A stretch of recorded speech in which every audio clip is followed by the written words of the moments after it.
Mesdames et messieurs, bienvenue à votre émission des personnes intelligentes et celles qui ont quelque chose à dire, l'émission Dites-moi tout.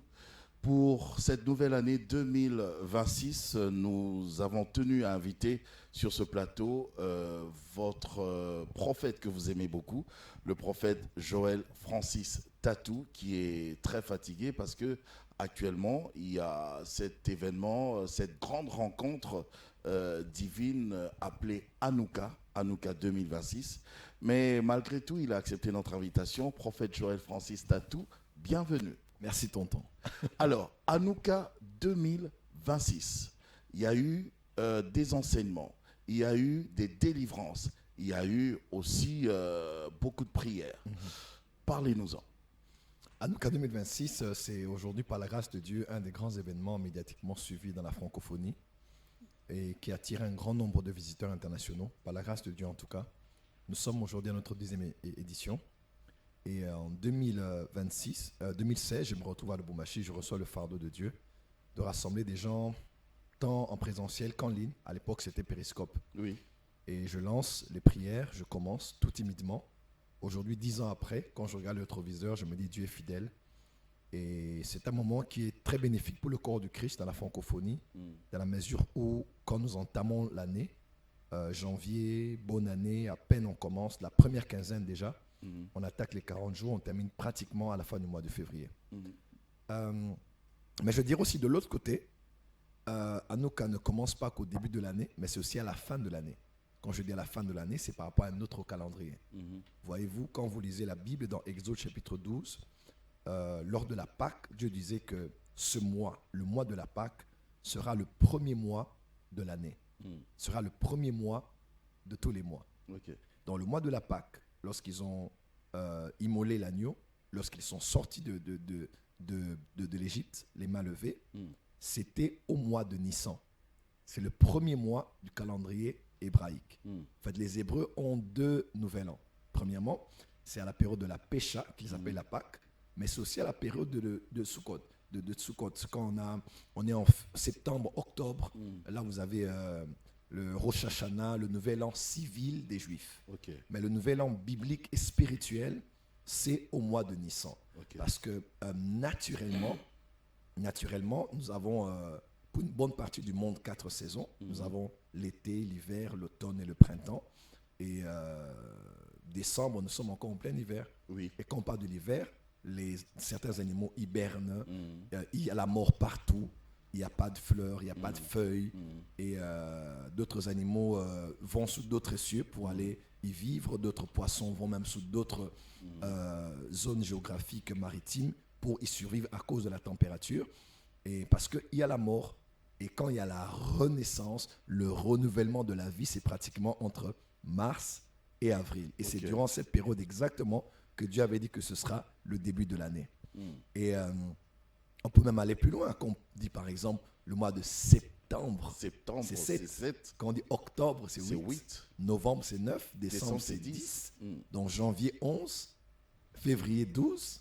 Et le premier mois d'un nouveau cycle de 12, on est entre mars et avril. Okay. Donc c'est pratiquement comme ça. Dans Hanouka, nous disons c'est vrai, c'est au début de l'année. Mais pour nous, c'est à la fin de l'année aussi. Parce que nous nous préparons maintenant à entamer la nouvelle année sur le plan prophétique et sur le plan biblique. Et voilà pourquoi c'est un bon moment pour nous. Hanouka, comme vous le savez, hébraïquement parlant, Hanouka a pour origine à peu près la même racine que le nom de Enoch. Enoch marcha avec Dieu et ne fut plus parce qu'il fut enlevé. Et Enoch veut dire consacré ou bien dédié. Dans Jean chapitre 9, vous allez voir, on dit que Jésus était à Jérusalem à l'heure de la fête de la dédicace. Ce n'était pas la fête de la Pâque, c'était la fête de la dédicace qu'on appelle aussi la fête de Hanouka.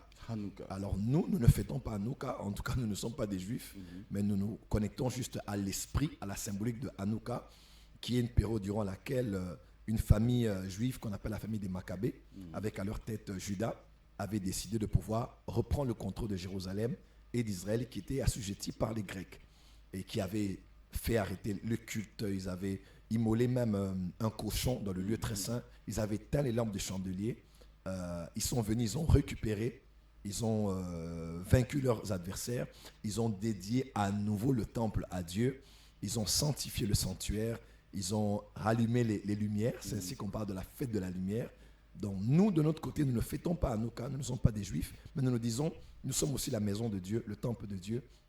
Il se peut que nous ayons été assujettis par la maladie, par le péché tout au long d'une année, mais nous voulons à la fin de l'année, pour ne pas dire au début de l'année, nous reconsacrer à Dieu et rallumer encore les lumières du chandelier et permettre à Dieu de se reconnecter avec nous, de nous accorder sa miséricorde pour l'année qui va commencer. Donc c'est juste la dédicace, la consécration ou la réconsécration à Dieu. Voilà.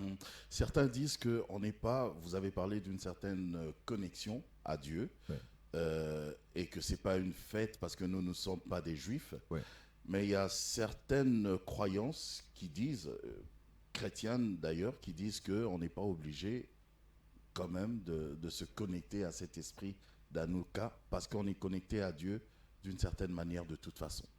Oui, on est connecté à Dieu, on est toujours connecté à Dieu. Mais pourquoi fêtons-nous, par exemple, si je dois parler de la fête de Pâques, de Pentecôte, de fête de Pâques, de Pentecôte, ou bien d'autres fêtes chrétiennes. Ça, c'est au niveau des fêtes parce qu'il y a une dimension de commémoration. Nous ne sommes pas dans ce contexte, bien sûr. Mais quand nous le disons, nous ne connectons pas à l'esprit de Hanouka, mais nous connectons à la symbolique. C'est-à-dire, on fait aussi des programmes où on se dit culte spécial à la piscine de Bethesda. Tu vois, par exemple, c'est une manière de dire seulement que, ou bien on fait une action qu'on appelle exode, juste pour dire qu'on va sortir des liens. Donc, on peut vraiment utiliser toute forme d'imagerie biblique, d'image biblique, pour symboliser la réalité de ce en quoi nous sommes en train de nous engager dans un culte. C'est comme ça qu'il y a beaucoup de réunions. Vous allez voir, on parle de réunions, par exemple, Église Mont-Carmel.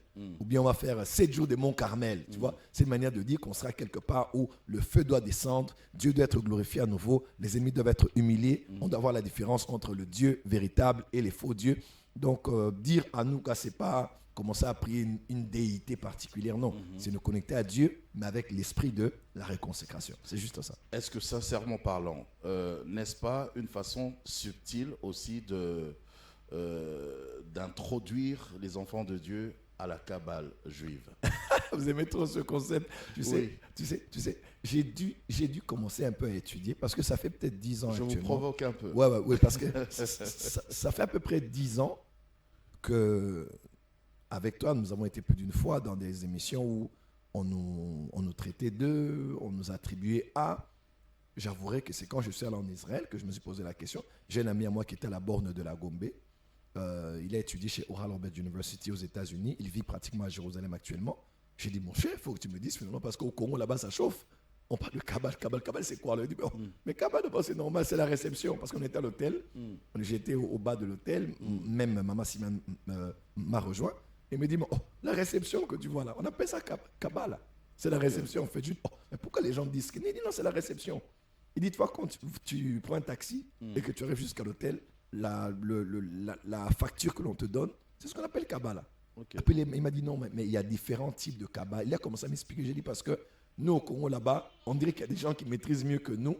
Alors, nous, on se défend, mais on ne sait pas de quoi il s'agit. Explique-moi. C'est là qu'il a commencé à m'expliquer. J'ai vraiment voulu, en tant qu'intellectuel aussi, comprendre c'était vraiment quoi. Non, ça n'a rien à voir avec ça. Ça n'a rien à voir. Okay. N'aie pas peur des mots hébreux. Nous disons tous les jours Shalom. Shalom. On entre ici Shalom Baneko. Shalom les frères. Shalom. C'est parce qu'on a dit Alléluia. C'est l'hébreu. C'est parce qu'on a dit Alléluia qu'il y a un esprit Allel. Ou qu'on a dit Shalom, il y a un esprit Shalom. Non. Soyez juste, soyez relax. Respirez un bon coup, tout va bien. C'est juste un temps de prière et de retraite. En tout cas. Alors, je vous prends au mot parce que d'ailleurs c'est vous qui avez commencé depuis le début, la première partie de 10 jours, c'est vous pratiquement qui avez placé les bases et tout ça.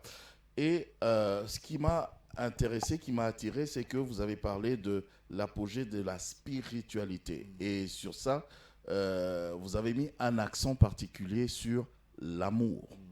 C'est quoi d'ailleurs? L'amour, c'est ça, l'apogée même de la spiritualité, de la divinité? Oui, exactement. Alors, puisque nous sommes dans un temps de prière, nous parlons sur le monde des esprits, comment devenir le monde des esprits, il est important de commencer avec les vertus. Dans toute spiritualité, il y a deux dimensions, je dirais même 3. La première, c'est la dimension du savoir, de la connaissance. C'est ainsi que les grandes religions ont des livres saints.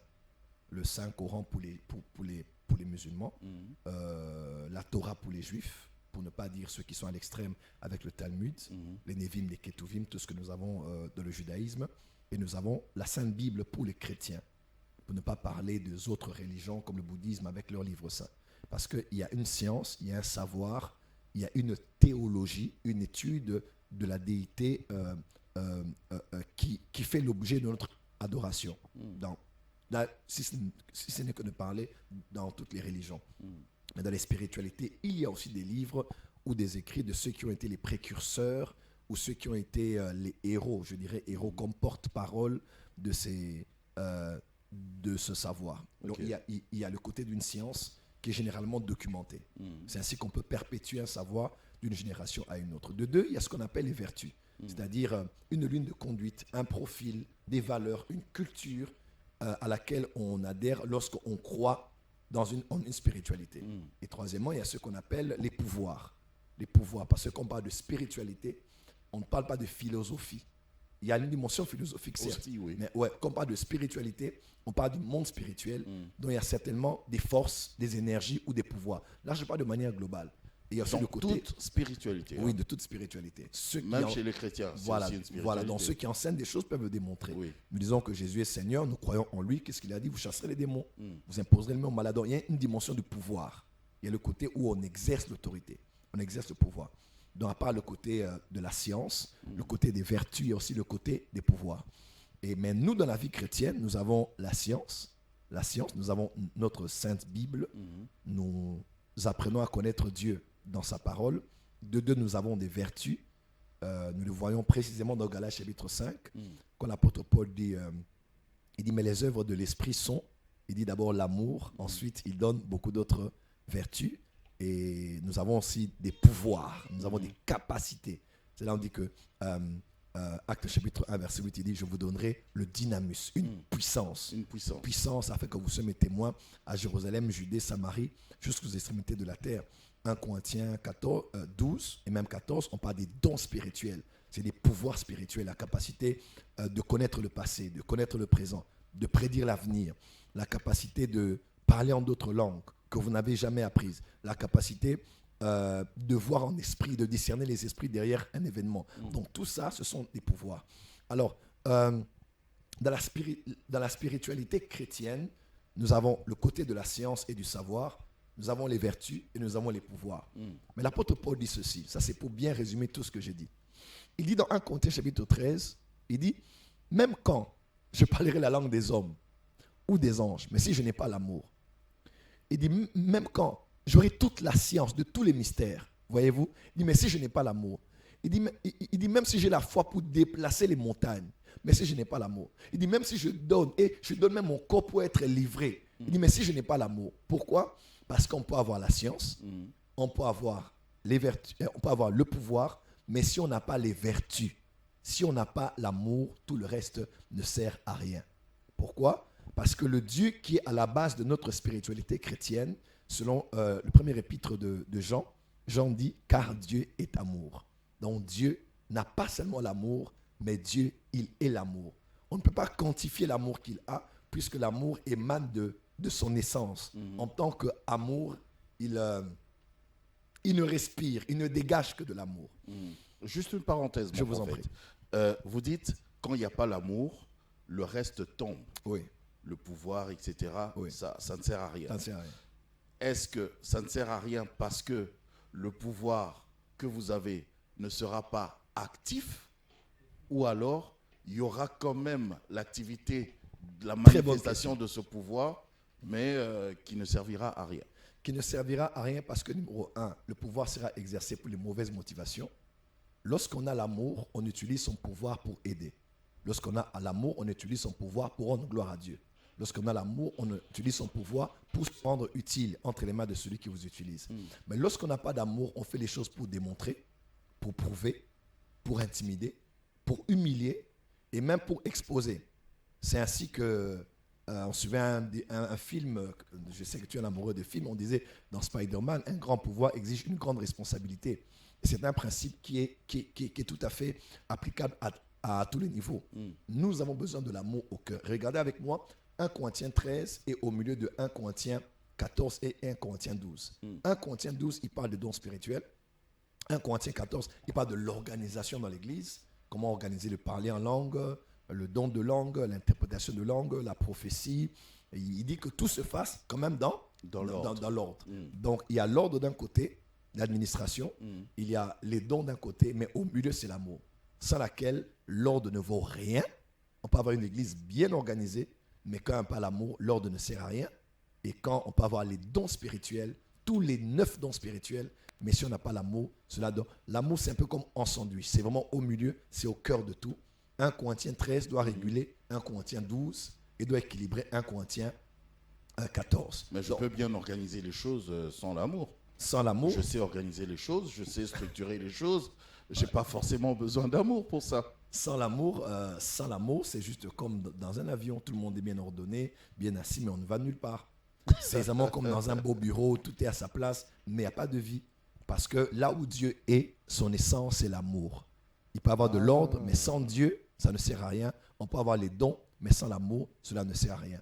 Et le plus grand problème que l'amour, c'est Dieu. C'est Dieu. Et un de nos plus grands problèmes actuellement, c'est que nous sommes un peu comme au Congo, pour ne parler que du Congo, de mon pays. Nous sommes un peu comme aujourd'hui à Corinthe. L'église au Congo, c'est un peu comme... Nous sommes pratiquement comme à Corinthe. Dieu nous a donné les dons spirituels. On a des gens qui parlent en langue tous les jours, qui prophétisent tous les jours, qui organisent les choses. Allez voir des églises qui sont tellement bien structurées, bien organisées. Le timing est toujours respecté. La liturgie est toujours mise au point. Tout est à la place. Le culte, tout est impec. Mais les chaises sont bien placées. Bien placées. Mais le grand problème que nous avons aujourd'hui, est-ce que nous avons de l'amour parmi nous? On peut être comme à Corinthe, on a beaucoup de dons. On peut être comme à Corinthe, on est très nombreux, mais on est encore charnel. 1 Corinthiens 3, verset 1, l'apôtre Paul dit, mais vous les Corinthiens, ce n'est pas comme à des hommes spirituels que je m'adresse, mais comme à des hommes charnels, comme à des enfants dans la foi. Pourquoi? Parce qu'un enfant spirituel est encore un homme charnel. La carnalité n'est pas mesurée par sa capacité à pécher, mais par son incapacité à aimer. Je répète, la carnalité n'est pas mesurée parce que quelqu'un pêche. Nous tous, nous péchons. Mais la carnalité est mesurée surtout dans son incapacité à aimer, parce que aimer, c'est être comme Dieu. Regardez un peu quand l'apôtre Paul dit aux Galates, il dit, mais le fruit de l'esprit. Il n'a pas dit les fruits. Il dit le fruit. Généralement, on dit, il y a 9 dons spirituels, il y a 9 fruits. Il n'y a pas 9 fruits. Vous savez, en Amazonie, on raconte une histoire. Il y a un fruit qui existe. Quand vous prenez ce fruit, c'est un fruit. Mais quand vous le mangez, vous avez le goût de la banane, de l'orange. Vous avez le goût de la pomme. C'est un fruit, mais avec différents goûts. Okay. Il n'y a pas les fruits. Il y a le fruit, mais avec la bonté, avec la joie, avec la foi, avec plusieurs saveurs. Voilà, toujours les mots. Avec plusieurs saveurs. Donc, la chose la plus importante aujourd'hui dans l'Église, la plus importante, ça veut dire que les autres ne sont pas moins importantes, mais c'est la plus importante, c'est d'abord l'amour. Et pourquoi nous disons que l'amour est au sommet et à l'apogée de la spiritualité? Quand vous lisez 2 Pierre chapitre 1, je ne suis même pas encore entré dans mon explication en profondeur, mais quand vous lisez 2 Pierre chapitre 1, la Bible déclare que nous sommes participants de la nature divine. Donc, nous sommes comme Dieu, nous sommes des dieux. À la suite, il dit, mais à la fois rajouter la connaissance, à la connaissance la vertu. Il cite beaucoup de choses à rajouter, les unes après les autres, en y mettant des virgules. À la fois, virgule, la connaissance, c'est bien. Jean, c'est bien, mais ça ne suffit pas. C'est bien. Rajoute ça aussi. La patience, et puis rajoute. Et puis, quand à la fin, il dit l'amour fraternel, l'affection fraternelle, après, il dit l'amour, il met point. Pourquoi Pierre met point et non virgule? Parce que de tout ce que Dieu vous exigera dans votre croissance chrétienne, il vous en exigera d'autres. Si tu pries bien, il te dira crains-moi. Si tu le crains, il te dira donne les offrandes. Tu donnes les offrandes, il te dira faire des bonnes motivations. Bonne motivation, mais tu dois aussi travailler pour avoir de l'argent. Tu travailles pour avoir de l'argent, il te dira de payer la dîme. De payer la dîme, il te dira de penser à ta famille. Il y aura toujours quelque chose que Dieu te demandera après ce que tu auras à recevoir de lui. Mais une fois que tu arrives à l'amour, c'est fini. C'est fini. Parce que Paul dit aux Colossiens, dit, parce que l'amour est le lien de la perfection. Vous savez qu'il y a une différence entre la sanctification et la perfection? C'est quoi la différence? Oui, c'est ça. Parce que beaucoup de gens sont dans la sanctification, mais pas dans la perfection. Sanctification, perfection. Ouais. C'est un peu presque la même chose. Hein? Presque la même chose. Ouais. La sanctification est inclue dans la perfection, mais la perfection n'est pas seulement la sanctification. Je m'explique. Éphésiens 4, l'apôtre Paul parle des 5 mystères. Il dit aux saints, les 5 dons de Christ ont été donnés pour le perfectionnement des saints. Ouais. Ils sont saints, mais on doit les parfaire. Ok. Donc, il y a la sanctification et il y a la perfection. Maintenant, on nous explique que la perfection, le lien de la perfection, c'est l'amour. Les pharisiens n'étaient-ils pas sanctifiés? Il n'y avait pas mieux qu'eux. La Bible Jésus même dit que si vous n'êtes pas juste comme les pharisiens, vous n'allez pas entrer dans le royaume des cieux. Oui, parce que dedans. Voilà, le standard de craindre Dieu, le standard de obéir, le standard de appliquer ce qui était écrit. Il n'y avait pas mieux qu'eux. Mais Jésus les appelle les tombeaux blanchis. Parce qu'ils étaient dans les œuvres, mais sans y mettre de l'amour. Ils étaient dans la sanctification, mais sans avoir la perfection. Soyez parfaits comme votre Père qui est dans les cieux l'est. Et comme votre Père est amour, vous aussi soyez amour. Mère Teresa de Calcutta, qui est une mentor pour moi, c'est une femme catholique. Mère Teresa qui m'a toujours inspiré. Je sais que beaucoup de charismatiques ne seront pas d'accord, puisque notre cible aujourd'hui, ce sont les catholiques. Mais nos ennemis n'ont jamais été les catholiques. Voyez-vous? Nous sommes tous catholiques, d'ailleurs, nous sommes tous universels d'une certaine manière. Nous sommes tous chrétiens. Croit-il en Jésus? Oui. Croit-il qu'il était mort et ressuscité? Oui. Les autres points doctrinaux autour desquels nous ne sommes pas d'accord ne font pas d'eux moins chrétiens que nous. Okay. Parce que nous aussi, nous avons des choses qui ne sont pas du tout correctes, même dans le mouvement des réveils et du charisme. Mère Teresa de Calcutta a dit, tout ne dépend pas de ce que vous faites, mais de combien d'amour vous mettez dans ce que vous faites. Tout ne dépend pas de ce que vous donnez, profond, mais de combien d'amour vous mettez dans ce que vous donnez. Aujourd'hui, il y a des gens, quand le prédicateur prêche, comme elle a des loups-boutins, elle a le sang de Jésus en bas, elle marche, alléluia, elle prend le fond, elle donne. C'est bien de donner, mais combien d'amour avez-vous mis? Donc, il y a des gens qui, aujourd'hui, j'étais en Afrique du Sud, dans une église à Yoville, où on racontait l'histoire d'un homme de Dieu qui faisait des dons. Et les caméramans devaient filmer tout ce qu'il donnait aux gens. Et il y avait plus de gens que les dons qu'il avait à offrir. Et à un moment, il y avait beaucoup de gens qui restaient et les dons étaient terminés. Okay. Et pour les caméras, parce qu'il fallait envoyer les vidéos pour les financements au Canada, financement à Genève, financement en Europe, qu'est-ce qu'il a fait? Il a demandé à ceux qui avaient déjà donné de redonner ce qu'ils avaient reçu et de donner à ceux qui n'en avaient pas, ne fût-ce que pour que les images puissent prendre. Aujourd'hui, on a beaucoup d'ONG, mais qui tournent autour c'est juste pour les images. Exploiter la souffrance des gens. Le cœur n'y est pas forcément. N'y est pas forcément. Combien d'ONG n'avons-nous pas qui naissent tous les jours, mais sans amour? Le besoin, c'est juste de montrer que j'aurai un financement en Europe, je vais attirer les bonnes faveurs de la première dame ou bien du chef de l'État ou même de certains organismes ou bien des institutions qui ont un lien avec le social parce qu'ils verront que je donne aux gens alors que Jésus a dit quand vous le faites, faites attention. Ne soyez pas comme Matthieu chapitre 6, ceux-là qui sont là et puis qui font des choses pour être vus des hommes. Est-il mauvais de filmer? Non. Mauvais de poster? Non. Mauvais de demander le financement? Je n'ai pas dit ça. Mais je dis seulement, votre motivation profonde était laquelle? Parce que vous aimez les gens? Parce que vous voulez les aider? Ou bien parce que vous voulez vous aider vous et avoir de l'argent derrière ça? N'exploitez jamais la souffrance des gens pour vous faire un nom. Un prophète qui s'appelle Rick Joyner avait dit, n'utilisez pas votre ministère, n'utilisez pas les hommes pour bâtir votre ministère, mais utilisez votre ministère pour bâtir les hommes. Et aujourd'hui, tonton Jaco, une des plus grandes crises dans laquelle nous sommes aujourd'hui, qu'elle soit ecclésiastique ou même qu'elle soit séculière ou nationale, c'est une crise d'amour. Et nous prétendons être spirituels parce que nous prophétisons avec précision, parce que nous opérons dans les miracles, parce que nous prions en langue, parce que nous appartenons à des communautés chrétiennes, mais l'amour au cœur, qui est le socle et même la sommité, se trouve de moins en moins. Il ne suffit que de voir comment nous vivons aujourd'hui dans cette nation. Tous ceux qui sont des prophètes avec moi seront d'accord, l'atmosphère du pays n'est pas bonne du tout. L'atmosphère de Kinshasa n'est pas... Je ne parle pas du fait d'être frustré, stressé parce qu'il y a des embouteillages ou parce qu'il fait chaud, parce que les routes ne sont pas bonnes. Atmosphériquement parlant, les choses ne vont pas bien. Et une des grandes raisons, c'est parce que les cœurs des hommes ont noirci de plus en plus à cause de la méchanceté et à cause du manque d'amour. Aujourd'hui, on va dans les églises, vous allez voir quelqu'un à l'église et dit « Moi, je ne parle pas avec tel frère, je ne parle pas avec telle sœur. » Dans l'église. Dans l'église, c'est des choses tout à fait normales. Disons-nous que l'église doit être parfaite. Elle est appelée à la perfection. Mais du moins, ce que nous voyons aujourd'hui au Congo de plus en plus, nous sommes en train d'aller à totalement autre chose. Je vous donne un petit exemple.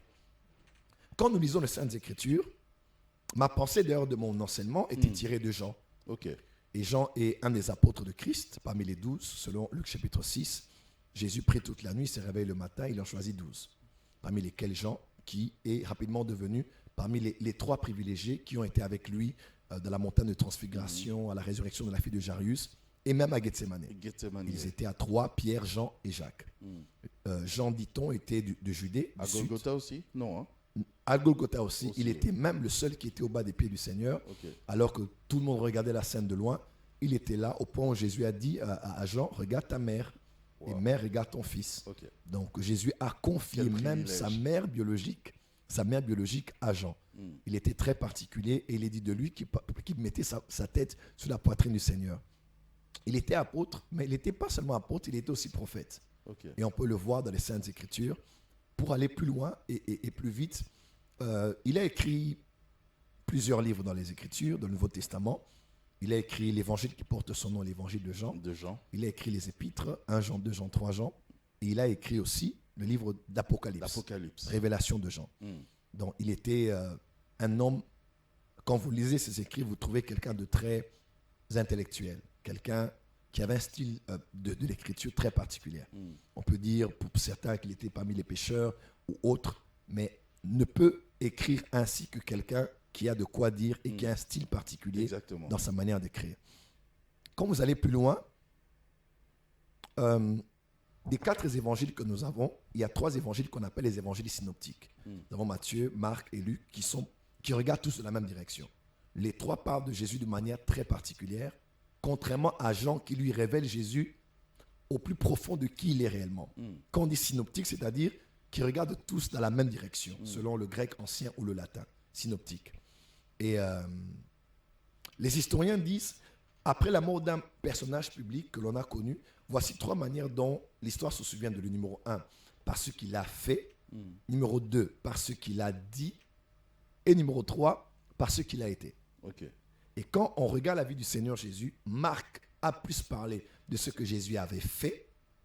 Matthieu et Luc ont plus parlé de ce que Jésus avait dit. On a les sermons sur la montagne, béatitudes et autres. Et Jean parle surtout de ce que Jésus avait été. Et dans Jean chapitre 20, vous allez voir, 30 et 31, je paraphrase, l'apôtre Jean dit, tout ce qui est écrit, il dit Jésus a fait beaucoup d'autres miracles qui ne sont pas écrits dans ce livre. Il dit, mais les choses qui ont été écrites afin que vous ayez la foi en lui et que vous croyez que Jésus est le Christ et qu'il est le Fils de Dieu. Donc tout ce que Jean a écrit dans son évangile, c'était pour que les gens sachent que Jésus est le Fils de Dieu. Là où les hommes ont parlé plus de Marc, Luc et Matthieu ont plus parlé de Jésus comme étant Fils de Dieu, comme étant le Christ, Jean a révélé que Jésus était 1, le Christ, 2, Jésus était le Fils de Dieu, 3, Jésus était Dieu. C'est ainsi qu'il commence en disant, au commencement était la parole. Les autres ont parlé de comment il était né où, Luc en a parlé, mais quand tu vois Jean, il dit, au commencement était la parole était avec Dieu, la parole était Dieu. Elle était donc avec Dieu au commencement.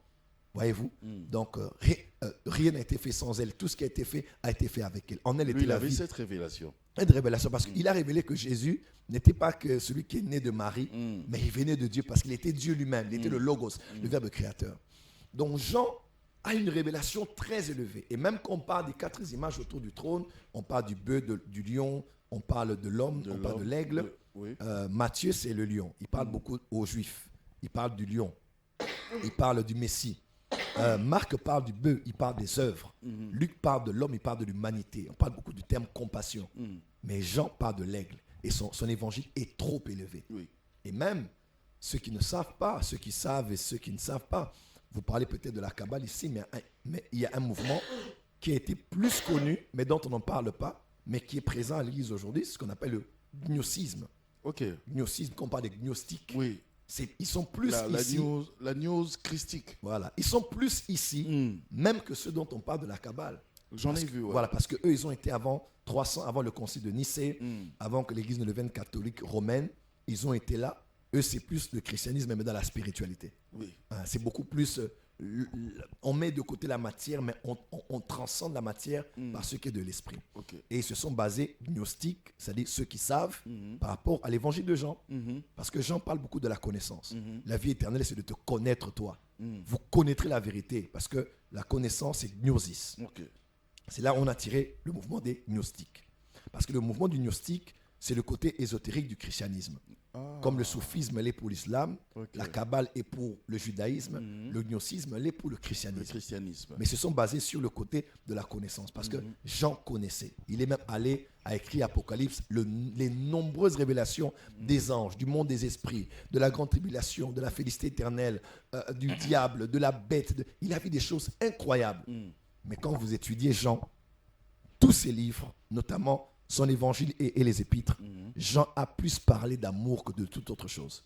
Oh, mais lui, il était trop spirituel, non? Trop spirituel, trop élevé, Oui. et en vue des anges, et en vue Jésus, et en vue le ciel, et en vue la porte au ciel, et en vue les 7 sceaux, Oui. et en vue les 7 fléaux, et en vue les 7 coupes, Oui. et en vue la Nouvelle Jérusalem, et en vue la mort, le séjour des morts qui ont été jetés dans le lac de feu. Il a tout vu.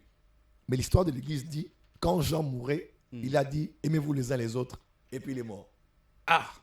Pourquoi n'a-t-il pas dit, Jean n'a-t-il pas écrit les dimensions du prophétique? Rappelez-vous de ce que je vous ai montré là. Voilà, montré dans les révélations. Dans Il les est mort, révélations. il est mort à Éphèse. Mm. Mais la chose la plus importante qu'il a eu à dire, c'était l'amour.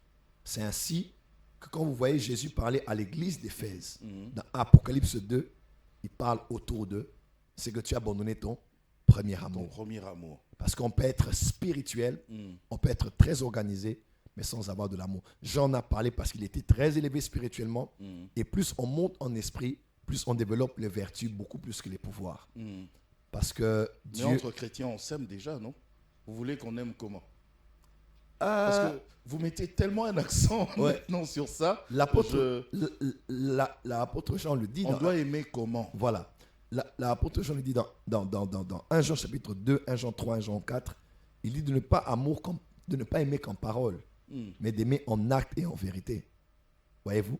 Mais on le fait déjà, non? Vous le voyez dans nos Éphésiens. églises. Je vais pas avancer. Dans Oui. Éphésiens chapitre 5, Paul dit aux Éphésiens, il dit, imitez Dieu, petits enfants, imitez Dieu comme des enfants bien-aimés. Imitez, mimetes, en grec, qui veut dire aussi mimer, aujourd'hui. Il dit, imitez Dieu, et il dit, en vous aimant les uns les autres, comme Christ vous a aimé, essayez offert lui-même. Aujourd'hui, quand nous voyons le fruit, ça se discute pas, ça se voit. Mais de ce qu'on voit aujourd'hui, c'est tout simplement tragique.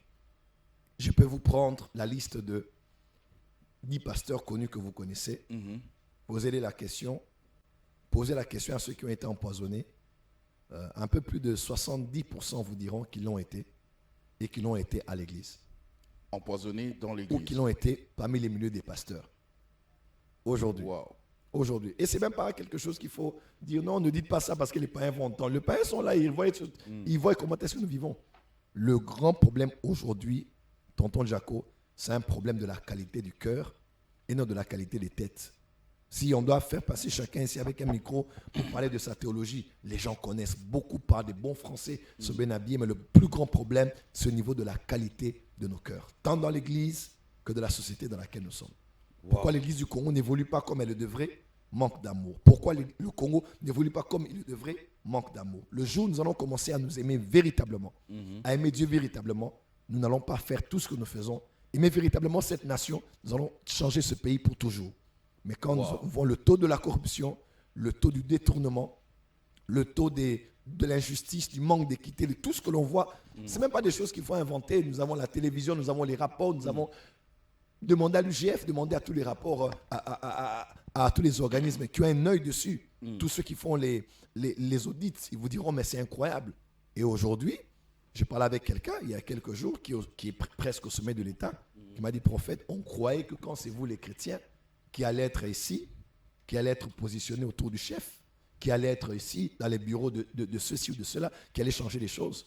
Mais en matière de surfacturation. Mais ce sont les chrétiens, mais ce sont vos pasteurs. Non. On demande 200 000, lui met 600 000.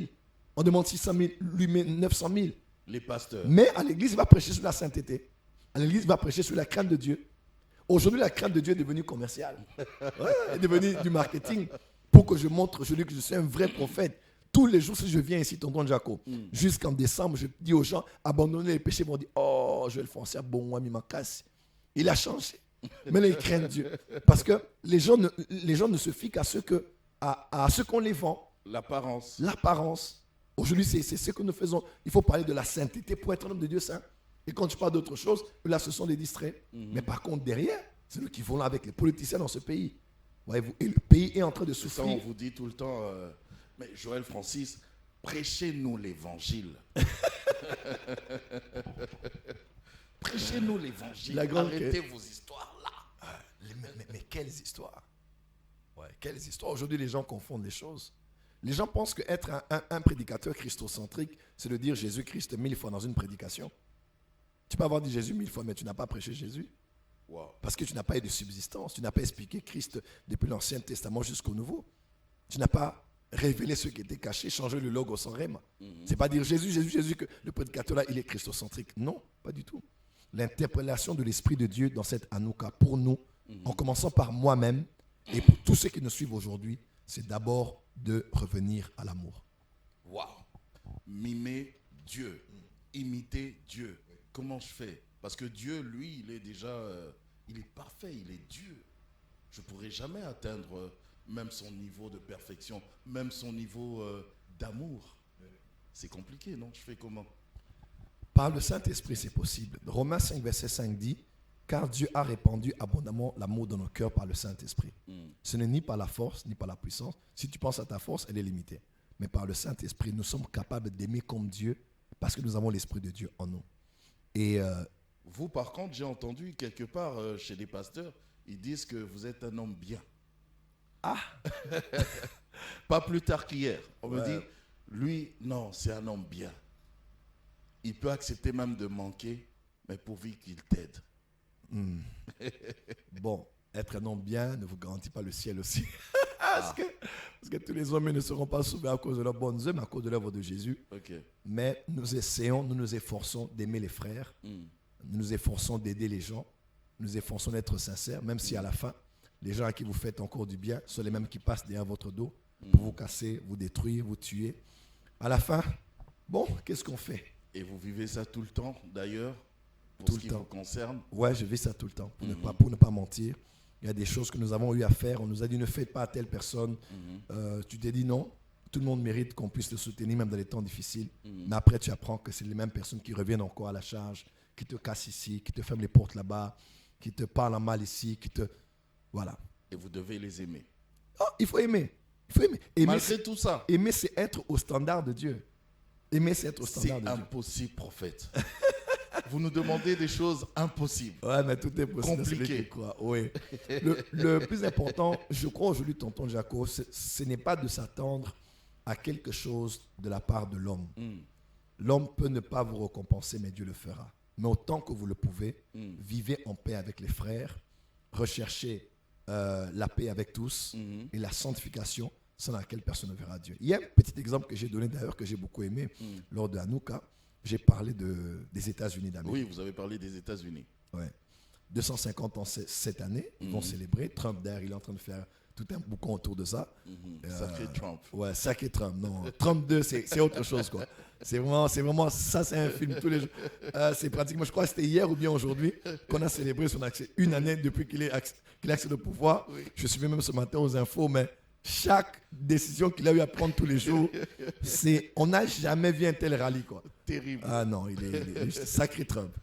Dans 250 ans, depuis 1776, que les États-Unis existent, ils n'étaient pas à 50 États à l'époque, mais avec le temps, ils sont arrivés à 50 États en tout, en 250 ans. Et pour les complotistes, pour certains qui disent que ce sont des francs-maçons, Benjamin Franklin ou bien les autres, à cause, un maçon, non? Voilà, à cause du dollar, à cause de l'architecture urbaine que nous avons dans les grandes villes comme Washington et autres.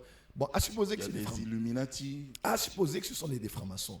Mais eux, au moins, ont fait 250 ans, 50 États ensemble. Wow. Ils ont fait la plus grande monnaie, la plus grande économie. J'ai vu les statistiques même hier. Nous avons les États-Unis, la Chine, nous avons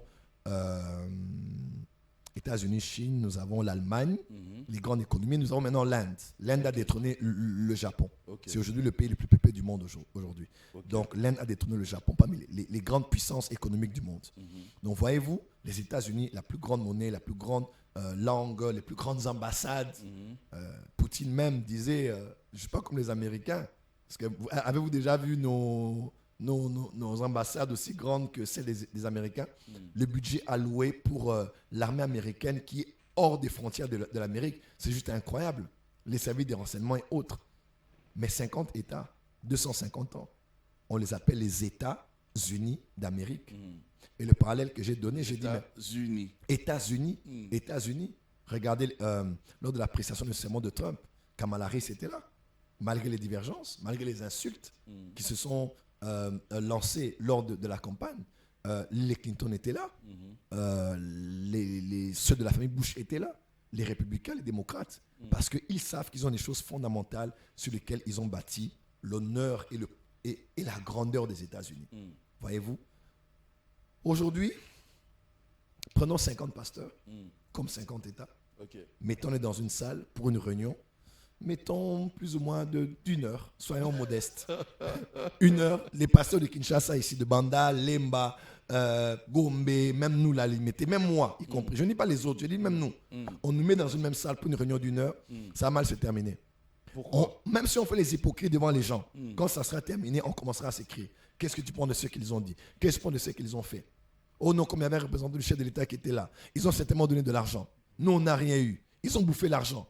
Donc, on va finir la réunion à queue de poisson. Pourquoi lui, il était assis là-bas? Voilà, pourquoi lui était... Voilà, ça pourquoi il y avait tel pasteur? Bon, moi, je viens. Qui sera là? C'est tout comme ça. Est-ce que c'est les gens de ERC de cette L ou l'ERC de l'autre L? Est-ce que c'est ceux qui sont avec l'archevêque ou ceux qui sont avec l'autre qui était parti? C'est à notre honte que je le dis. C'est une honte. Hein? Et ça, c'est grave. Qu'est-ce que nous léguons à la prochaine génération? Nous parlons d'amour, mais nous ne sommes pas de l'amour. Et vous entendez les gens qui s'empoisonnent parmi eux. Vous n'avez aucune idée.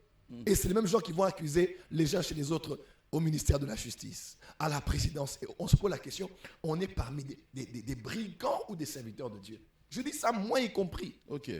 Voilà pourquoi la vraie repentance ne doit pas être celle qui est orientée vers les autres. Repentez-vous.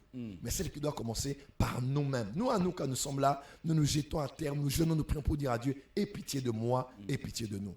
Aujourd'hui, Jésus avait dit, je leur ai donné ma gloire pour qu'ils soient un. Comme toi et moi, nous sommes un. Aujourd'hui, quand Dieu nous donne la gloire, on commence à voyager. On commence à être connu. On commence à être reçu. On commence à avoir des millions de vues. On commence à être posté. Au lieu que l'on soit unis, on commence à se diviser. Est-ce que c'est mauvais que Dieu nous bénisse? Est-ce que c'est mauvais que Dieu nous élève? Aujourd'hui, le ministère des uns et des autres, c'est d'attendre que l'autre chute. Quand tout va bien pour lui, on n'est pas content. Mais dès qu'il commence à avoir des problèmes, qu'est-ce que je vous avais dit? J'avais raison. Aujourd'hui, Satan est en vacances au Congo parce que ce sont les pasteurs eux-mêmes qui font le sale boulot. Satan est en vacances. Il est en vacances au Congo. Satan avec Jézabel en Tahiti, là-bas, il est en train de siroter un bon verre de jus, il est en vacances. Parce que c'est nous qui tirons sur des ambulances. Nous sommes une église qui tire. Quelqu'un est blessé, il est dans l'ambulance. Nous, c'est pas ça. On va prendre une arme pour achever la personne que Satan a eu à attaquer. Aujourd'hui, il faut que l'amour revienne dans nos cœurs, en commençant par moi, en commençant par nous les pasteurs. C'est ça le top de la spiritualité. Le top. Tu peux avoir les dons de prêcher, tu as l'art oratoire, tu peux prophétiser des détails, rassembler des millions de personnes. Tu peux gagner des vues, mais tu n'as pas gagné des vies. Et au ciel, tu rates la récompense, la couronne incorruptible, qui est au-delà des trophées, des acclamations et des awards qu'on peut te donner sur la terre. Dieu nous a dit dans Hanouka, vous devez d'abord traiter avec vos cœurs, avec vos cœurs. Aujourd'hui, quand Dieu nous bénit, regarde ce que nous devenons aujourd'hui. Écoute même un peu les prières. Nzambe, Seigneur, bénis-moi pour qu'il sache, pour qu'il voie. Dieu te bénira. Bayo Kasoni. Dieu ne nous élève pas pour humilier les autres. Croire que Dieu t'élève pour que les autres descendent, ce n'est pas comprendre l'élévation. L'élévation est une position spirituelle, que Dieu donne à quelqu'un, qui finit par se matérialiser pour influencer positivement une communauté. C'est l'élévation. L'élévation, ce n'est pas être populaire aujourd'hui. Si j'ai $1 million, je deviens élevé au Congo. Je mets mes panneaux partout. Je passe sur toutes les chaînes, on dira, maintenant c'est son temps, c'est sa saison. Les gens ne comprennent même pas. L'élévation, ce n'est pas être populaire. C'est une position d'abord qui est en esprit que Dieu vous donne. Ok. Elle finit par se matérialiser. Elle devient maintenant humaine. Les gens remarquent que Dieu vous a élevé. Mais c'est pour participer positivement au bonheur, à l'épanouissement d'une communauté, qu'elle soit ecclésiastique ou même qu'elle soit sociale. Donc alors pourquoi sommes-nous élevés aujourd'hui? Ah, pourquoi? Pour que les autres soient humiliés. Pour qu'ils sachent que moi aussi je pouvais. Mauvaise motivation. Mauvaise motivation. Donc aujourd'hui, tonton Jaco, l'apogée de la spiritualité. Aujourd'hui, je ne parle pas des choses spirituelles ici. La chose la plus spirituelle, parce que l'homme le plus spirituel, je crois, du Nouveau Testament, qui était Jean, il a vu l'Apocalypse, il a dit, Dieu est amour, aimez-vous. Et il a plus parlé de l'amour que de la connaissance. J'ai étudié, il parle du mot amour ou du verbe aimer 114 fois, plus que le mot connaissance, vérité, lumière et autres. Parce que celui qui atteint l'amour a atteint l'apogée de toute la spiritualité. Est-ce que Joël Francis aussi a appris quelque chose de cette Hanouka? On n'est qu'au début d'Hanouka. Je serai honnête avec vous, c'est vrai, je prêche, Oui.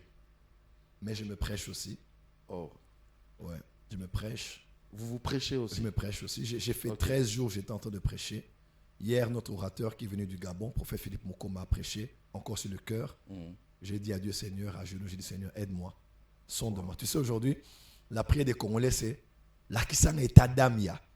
Je dirais en français pour ceux qui nous suivent, révèle-moi l'état d'âme de tonton Jaco. De tonton Jaco, de ma belle-mère, de mon beau-père, de ce pasteur-là, de cette sœur-là, de la femme que je vais poser.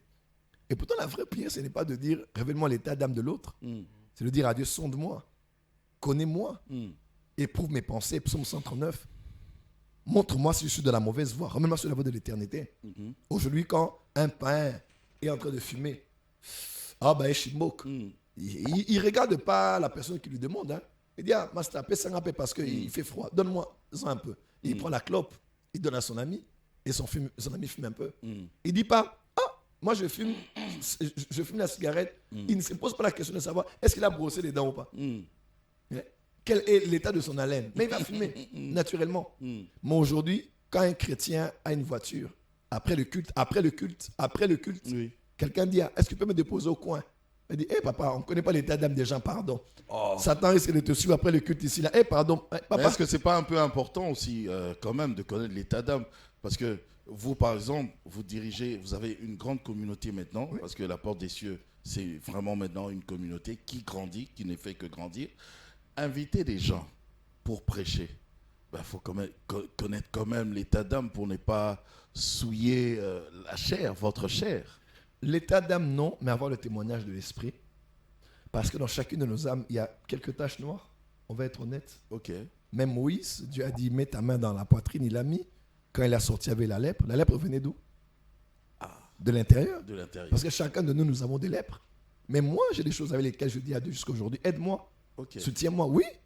Nous ne sommes pas parfaits, nous sommes perfectibles. Voyez-vous? Mais croire que vous êtes meilleur que les autres pour dire qu'eux là sont sales, nous on est propres. Donc Joël Francis se remet en question aussi. Tous les jours, je suis devant un miroir. Je ne vais pas rater le ciel. Bien sûr que oui. Donc quand je dis le cœur, je dis, Seigneur, pardon. Et moi, mon cœur, il est comment? Est-ce que je pardonne aux gens? Est-ce que j'aime les gens? Dieu m'utilise dans le prophétique, dans les miracles, oui. Mais à part ça, je vais rater le ciel pour autant? Non. Je suis un enfant de Dieu. Moi, je n'ai jamais donné ma vie à Jésus pour être prophète. Non. Non, j'étais tout petit, Jésus m'est apparu. J'avais 15 ans, 16 ans, j'étais au Bénin, je ne connaissais pas les choses des prophètes. Je viens ici, on me prêche Jésus, je reçois Jésus, je ne connaissais pas les prophètes. C'est après qu'on est devenu prophète. C'est après qu'on était pour le ministère, même si c'était depuis l'éternité. Mais je n'ai jamais donné ma vie à Jésus pour être... Même si Jésus me dit aujourd'hui, tu ne seras plus prophète, je serai content. Même ça n'a pas si bon. Tous les jours, tu es insulté sur Internet, tous les jours, quelqu'un te traite de tous les mots. Mais je préfère être un bon chrétien simple avec ma femme et mes enfants. Et puis, je vais à l'église. On vous insulte aussi parce que parfois vous dites des choses que, en principe, c'est juste Tonton Jaco, que tu dises. Tonton Jaco, que les aigles devaient écouter, pas tout le monde. Que tu dises aujourd'hui, que tu ne dises pas, que tu arranges ou que tu n'arranges pas. Aujourd'hui, tu ne peux pas plaire à tout le monde. Être un leader, c'est avoir la capacité de décevoir les gens. Wow. Ouais, tu peux être leader, tu aimes plaire à tout le monde. Tu n'es pas un vrai leader. Tout vrai leader doit avoir la capacité de décevoir les gens. Okay. Et je suis fier de décevoir plusieurs. Parce que je ne suis pas fabriqué par eux. Je suis un envoyé de Dieu. Je ne plais pas à ceux qui m'ont envoyé. Paul dit, si je voulais plaire aux gens, je ne serais pas serviteur de Christ. Je sers mon Dieu. Wow. Mais je fais de mon mieux pour aider les gens Et là où j'ai mal fait, je reviens à la charge, je demande pardon. Oui, oui. Voilà. Je m'excuse. Oui, on vous reconnaît ça quand même. Ouais. On retient quoi? Parce que Anouka continue d'ailleurs. Anouka continue. On retient quoi? Soyez là tous les soirs. Nous sommes là aux grandes plénières. Nous avons prié On est à la deuxième partie de 10 jours. Hein? de 10 jours. Oui, donc c'est chaud. Ce soir, d'ailleurs, on est encore là. En tout cas, venez limiter 10e rue numéro 5, côté industriel, Église Sport des Cieux. Ne restez pas à la maison, venez. Le jeûne, il est comment? Liquide? Il est liquide, mais nous ne vous obligeons pas à jeûner. Si vous pouvez nous rejoindre dans le jeûne, c'est bien. Mais sinon, comme nous, jeûner, les liquides, thé, café, jus. Il y a des gens qui boivent beaucoup de jus de goyave, hein, parce que c'est lourd. Ou bien qui boivent de la bouillie. Daddy, na melaki, na liaki, te la melaki. Jus de goyave, c'est très lourd. C'est lourd, jus de mangue. Ou jus de mangue. Jus de mangue, c'est bien lourd, là, donc Oui. c'est comme un repas. Bien une bonne soupe. Non. C'est à quelle heure? 16h à 20h. Oui. Et nous sommes aussi en direct sur toutes nos plateformes. Ok. Donc, soyez les bienvenus. Nous passons de ces moments. C'est la 10e édition. Oui. Et c'est une Anouka très particulière. Wow. Nous voulons vraiment, dans cette première partie, le thème, c'est sur les mondes des esprits. Mais j'ai vu que le Saint-Esprit ne veut pas qu'on parle d'abord des choses spirituelles, qu'on entre dans les basiques pour qu'on traite nos cœurs. Parce que tu sais, c'est dangereux. Hein? Oh, je vais sous l'eau. Je vais arracher mon mariage. Mais tu vas sous l'eau avec la haine. Mauvaise Tu vas sous l'eau avec manque de pardon. Mauvaise Oh, motivation. Nakoti Nazamba, je vais arracher mon mariage. Tu connais les esprits qu'il y a dans la forêt? Ah. Les esprits qu'il y a sous l'eau. Et les esprits là voient que tu as un mauvais cœur comme Satan. Tu ne pardonnes pas, tu n'aimes pas, tu ne donnes pas, tu as de la rancune dans ton cœur, tu as tué quelqu'un par les paroles, tu as tué quelqu'un au travail, quelqu'un t'a recommandé au travail, tu entres au travail, tu l'as détruit là-bas. Mais c'est terrible ce qu'on vit aujourd'hui. Mais tu dis, Nakena Samaï, je vais sous l'eau, j'arrache mon mariage, j'arrache mon voyage, j'arrache mes papiers. Dans les démons qui te voient, ils se disent, toi, tu as beaucoup de choses de nous là, Comme en nous. toi. Alors que Jésus avait dit, le prince de ce monde vient et il n'a rien de lui en moi. En moi. Voilà Come pourquoi on. il ne peut rien me faire. Aujourd'hui, on fait beaucoup de combats spirituels, mais on a beaucoup de retours. Parce que quand on va attaquer Satan, il y a beaucoup de qui Satan a en nous. Il y a beaucoup de qui démoniaques en nous. Et Satan, il regarde, il dit, ah, tu veux m'attaquer avec... Tu m'attaques avec mes éléments. Avec mes éléments, c'est compliqué. Donc, Satan n'aura pas de pouvoir sur nous quand il voit l'amour sur nous. Je termine en disant, Satan peut tout imiter. Satan peut tout imiter. Les miracles, Satan peut imiter les miracles. Ok. Les prophéties, il y a des gens, des mandons, des mikoudi qui peuvent te dire des détails incroyables sur toi. Ok. Satan peut imiter un bel oratoire, des beaux costumes, une belle église. Satan peut tout imiter. Mais une chose qu'il ne peut pas imiter, L'amour. c'est l'amour. Yeah. Parce que Dieu est amour. Amen. Donc, on peut mentir aux gens sur toutes choses, mais on ne peut pas mentir quand l'amour est vrai. Voilà pourquoi ma clôture aujourd'hui, c'est juste de vous dire, Dieu est amour et nous devons le mimer et l'imiter dans cela. Amen. Afin que Jésus a dit, aimez-vous les uns les autres, c'est alors qu'on saura que vous êtes mes disciples. Amen. Donc, le signe du chrétien, ce n'est pas la croix, ce n'est pas la colle pastorale, ce n'est pas de... J'ai pris à l'église telle, à Haut-Condement, ou bien à Limité, ou bien à la Gombe. Non. Être un vrai chrétien, on te reconnaît par l'amour. Voilà ce que j'avais à vous partager. L'amour, l'amour, l'amour. Et rien que l'amour. Rien que l'amour. Prophète Joël Francis, moi je vous dis merci. Je vous en prie, c'est moi de vous remercier. Merci à vous Et à toute également. l'équipe aussi. Et à toute l'équipe. Qui nous a accompagnés. Une très bonne équipe en tout Très cas. bonne équipe. On viendra à Nouka si vous voulez, hein, pour couvrir la clôture. Avec un grand plaisir. Ah, Nous allons bien organiser sûr. L'équipe de Six TV. ça. Six TV. Merci de nous avoir suivis. On se retrouve la prochaine fois pour un autre numéro de Dites-moi tout. Mais sinon, laissez-nous vos questions, vos suggestions, vos préoccupations à ce numéro de téléphone qui est au bas de vos petits écrans. Au revoir, portez-vous bien. Bonne suite de programme sur Six.